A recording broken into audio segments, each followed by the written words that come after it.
If we tried to sum up Aquinas' philosophy in 3 words, a good attempt would be grace perfects nature. Let's take a look at this chalkboard photo from a few years ago, where I explained this idea to my class. First, let's get clear on terms. Grace refers to a free gift of God, God's action in my life. This comes from God and is not earned, deserved, or compelled by me. To believe otherwise is to believe in magic. Grace is part of the life of faith. Here, nature refers to human nature first and foremost, the objective reality of human existence, including its flourishing conditions, what makes us happy or excellent.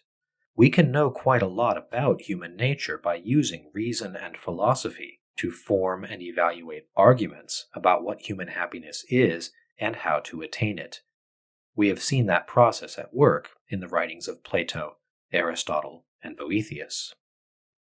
So, considering nature and grace, what we are and what God does in, through, for, or to us, how shall we say that they are related? In saying grace perfects nature, I am ruling out some other relations between them. We should not say grace contradicts nature. God does not cancel or overturn our natural inclinations and being.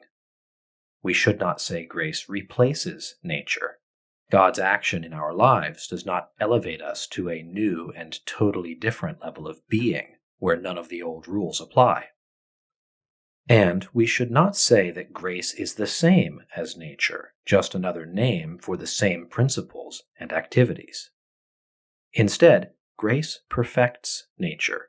It brings it to completion and makes it most fully what it is. God, as the author of nature, works with what he made in order to bring it to a higher level of perfection according to principles already in it. Let's end by noting a few key implications of this doctrine. First, it implies that nature, including human nature, has unfulfilled potential in it. If humans were naturally perfect, or maximally human already, there would be no further perfection available for God to bring about by his action in grace. Second, it implies that there will be 2 levels of human perfection or excellence, rather than just one level. Humans can be excellent or happy by nature, according to the principles and faculties they possess by human nature. And some humans can be excellent or happier in a higher way through the action of God's grace, elevating and completing their nature. That's my quick review of this chalkboard photo from a few years ago. I hope you found it instructive. Thanks for watching today. Goodbye.